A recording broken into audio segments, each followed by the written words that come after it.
नमस्कार मित्रों, मैं राजू और शुरू करते हैं नो पॉलिटिक्स बिना किसी लाग लपेट के।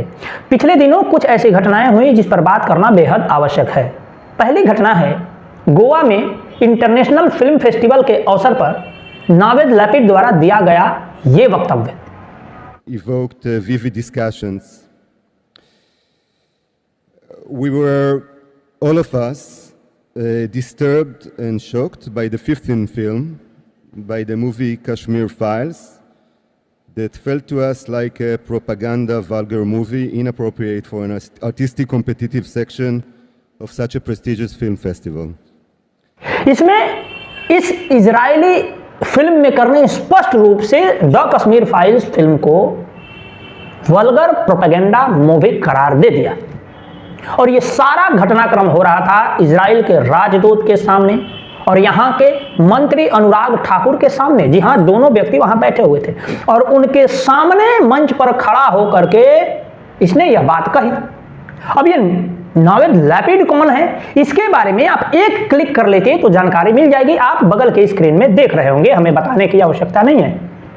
यह व्यक्ति इजराइल के अंदर फिलिस्तीनियों का सिंपैथाइजर रहा है, उनके लिए फंड्स जुटाता है, उनके लिए ही काम करता है और उसी तरह के जो वहां पर इजरायलियों का, यहूदियों का जो नरसंहार किया था हिटलर ने, उसको भी यह फेक करार देने में पीछे नहीं हटता। अब ये कहना था कि जो इजराइल का जो राजदूत है हमारे देश में, वो सामने आए और इसको लताते हुए ट्वीटों की एक झड़ी सी लगा दी और उसमें उन्होंने भारत और इजराइल के संबंधों की दुहाई भी दी। मेरा सवाल यह नहीं है, सवाल यह है कि यह कीड़ा उतने बड़े मंच तक पहुंच कैसे गया? क्या ऐसे ही कीड़ों से अपने आप को प्रोत्साहित कराने के लिए, अपने आप को अप्रूव कराने के लिए यहां की सरकार मरे जाती है? आपको याद होगा कि कुछ महीने पहले इंटरनेशनल यूथ फेस्टिवल में भी इसी तरह के एक वामपंथी तथाकथित इतिहासकार देवदत्त पटनायक को भी बुलाया गया था, लेकिन जब काफी हो हल्ला हुआ तब उसके संबोधन के समय में कनेक्शन कट आउट कर दिया गया। जिस व्यक्ति के बारे में एक क्लिप पर गूगल बता सकता है, क्या अनुराग ठाकुर और उनके अंदर में काम करने वाले जो लोग हैं, जो ऑफिशियल्स हैं, उनको इस नावेद लैपिड के बारे में जानकारी नहीं होगी, जिसको जूरी का हेड बनाया गया था। जी हाँ, छोटा मोटा कोई वक्ता नहीं थे, वो जूरी के हेड थे और पूरे जूरी की तरफ से अपना मत व्यक्त कर रहे थे वहां पर। तो ये चल रहा है। आप सोचिए कि यहूदियों पर जो हिटलर ने किया था नरसंहार, हॉलोकास्ट जिसको बोला जाता है, उस पर भी कई सारी फिल्में बनी हैं। तो क्या वो सारी घटनाएं गलत हैं, फेक है, वल्गर हैं और एक तरीके से वल्गर प्रोपेगेंडा है? नहीं है।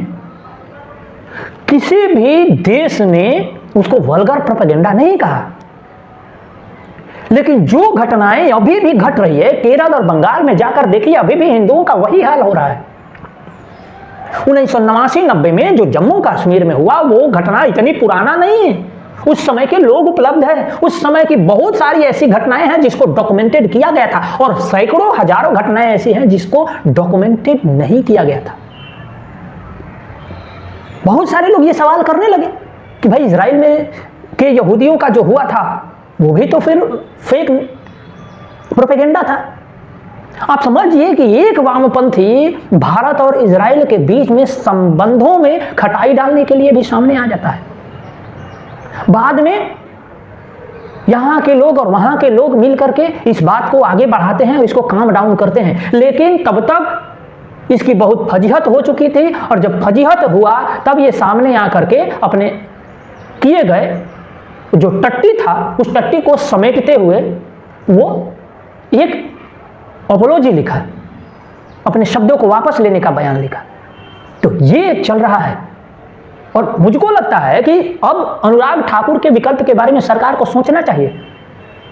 इस पद पर पहले हुआ करते थे प्रकाश जावड़ेकर, जो चिल्ला चिल्ला कर सारे मंचों से कहा करते थे कि हमने तो आज तक सिलेबस में फुल स्टॉप और कॉमा भी नहीं चेंज किया है। इन्हीं लिए इनको लाया गया था। फिर ये भी सबा नकवी को उनके किताब विमोचन के लिए अपने ऑफिस में बुलाया करते थे प्रकाश जावड़ेकर। ये कितने वामपंथी हैं, आप इससे अंदाजा लगा लीजिए। तो ऐसे ऐसे तो मंत्री हैं हमारे भारत सरकार के अंदर में। दूसरी घटना घटी जब एनडीटीवी को अडानी ग्रुप ने ओवरटेक कर लिया। जैसे ही ओवरटेक की घटना सामने आई तो एनडीटीवी के मालिक प्रणव रॉय ने उस कंपनी से इस्तीफा दिया, साथ साथ रवीश कुमार ने भी इस्तीफा दे दिया। अब एनडीटीवी क्यों बिकी, इसके पीछे बहुत लंबी कहानी है और बहुत पुराना है। 2007-8 से ही ये कहानी चल रही है कि किस तरीके से बॉन्ड के जरिए 400 करोड़ रुपया उगाही किया था एनडीटीवी के प्रणव रॉय ने। उस 400 करोड़ रुपया जो अंबानी ग्रुप के था उसने अडानी ग्रुप को दे दिया, वो बॉन्ड जो बाद में आकर शेयर्स में कन्वर्ट हो गए, चूंकि वो कन्वर्टिबल बॉन्ड थे। तो उस शेयर के बदले एक पूरा बहुत सारा हिस्सा अडानी ग्रुप ने खरीद लिया। अब ये होना था कि जो एनडीटीवी और उसके जो रवीश भैया हैं, उस रवीश भैया के जो सिंपैथाइजर हैं, और पता नहीं उनका तो एक ग्रुप बना हुआ है वो सिंपैथाइजरों का, वामपंथियों का, वो सारे सिंपैथाइजर लाइन लगाकर रवीश कुमार को मसीहा साबित करने पर लग गए। ऐसा लग रहा था कि जैसे इन्हीं का एक टीवी देखा जाता है, जबकि सच बात यह है कि टीआरपी रेटिंग में भी इनका कोई स्थान नहीं है। उनका जितना लोग टीवी देखते हैं उनके चैनल को, उससे ज्यादा कई सारे यूट्यूबर के चैनलों को देखा जाता है। लेकिन चूंकि मैक्सेसे वाले हैं तो इनको अब ये भी सोचना पड़ेगा कि मैक्सेसे इनको कैसे मिला था, वो भी सोचना पड़ेगा। किस किस कंपनी के, जॉर्ज सोरोस के उसमें कितने स्टेक थे, ये सब तो देखना पड़ेगा। ऐसे ही लोगों को मैक्सेसे दिया जाता है। तो किस तरीके से रवीश कुमार को विक्टिम बनाने का, जी हाँ वो कार्ड विक्टिम कार्ड होता है ना, बहुत पावरफुल कार्ड होता है।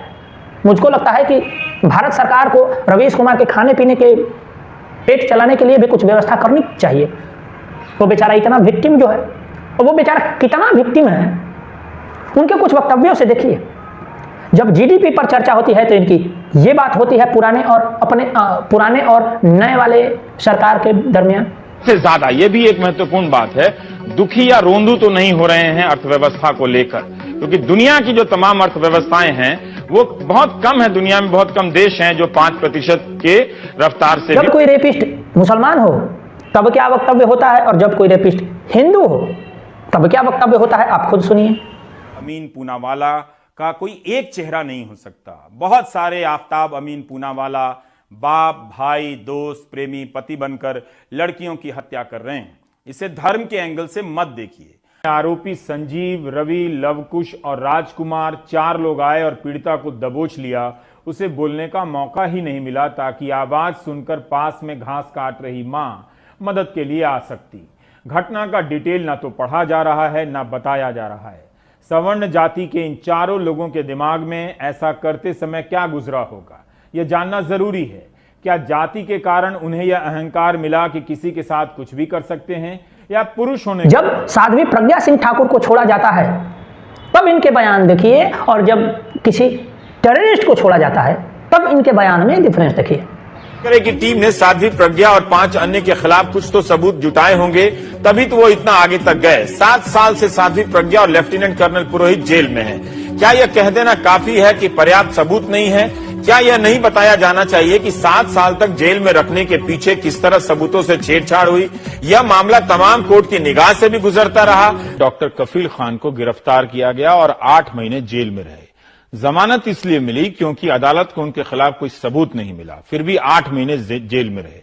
भारत में यह सब कितना आसान है। किसी को किसी भी आरोप में गिरफ्तार कीजिए, जेल भेज दीजिए, टीवी पर कवरेज करवा दीजिए और जांच के नाम पर 2 साल से 10 साल में उसकी जिंदगी को झोंक दीजिए। और तो और जो अफजल हम शर्मिंदा है कि जो गैंग है जेएनयू वाला, वो खालिद, उमर खालिद, उस खालिद को बहुत बढ़िया स्टूडेंट साबित करने के लिए इन्होंने पूरा एक सीरीज चलाया था, पूरा प्राइम टाइम चलाया था। इस प्रतिभाशाली छात्र का जीवन जेल के अंधेरे कमरों में बंद कर दिया गया है। 2 साल से जमानत का इंतजार कर रहे उमर ने रोहित कुमार को पत्र लिखा है कि जेल में शाम होती है तब कुछ कैदियों के लिए उजाला होता है। शर्जील इमाम, जिसने नॉर्थ ईस्ट को पूरे भारत से कट करने की बात कही थी, उसको भी बचाने के लिए ये सामने आए। हमारे पास हो ऑर्गेनाइज्ड तो हम हिंदुस्तान और नॉर्थ ईस्ट को परमानेंटली कट कर सकते हैं। परमानेंटली नहीं तो कम से कम 1 आध महीने के लिए तो कट कर ही सकते हैं। मतलब इतना मवाद डालो पटरियों पर, रोड पे, उनको हटाने में 1 महीना लगे, है कि नहीं? जाए एयरफोर्स से और शाम को काटना हमारी जिम्मेदारी। बताया गया है कि शर्जील इमाम ने शाहीन बाग के आंदोलन को अहिंसात्मक भी कहा है और नहीं चाहता कि वो हिंसात्मक हो, और इसके वापस लेने का ऐलान भी किया था, जिसे किसी ने नहीं माना। ये तो इनके करतूत है, और इन पर जब कोई बात बोले तो कहते हैं कि आप टीवी देखना बंद कर दीजिए, स्क्रीन काली कर देते हैं, लोगों पर कटाक्ष करते हैं।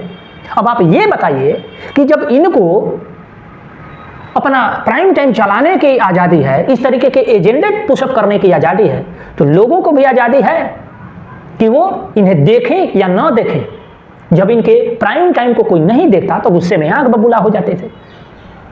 अब देखना यह है कि यूट्यूब पर ये क्या कमाल दिखाते हैं। हालांकि चैनल छूटा है, चरित्र थोड़े ना छूटा है। यूट्यूब पर भी वो वही करेंगे। इनके कुछ मित्र हैं, ध्रुव राठी, पूर्ण प्रसून वाजपेयी और बरखा दत्त, इनके अपने मित्र अभिसार शर्मा। अब इन्हीं जैसे लोगों के साथ में यह मिलकर अब यूट्यूब पर अपना एजेंडा चलाएंगे, इसमें कोई किसी को शक नहीं होना चाहिए। आपको यह वीडियो कैसा लगा हमें कमेंट बॉक्स में अवश्य बताइएगा। नमस्कार।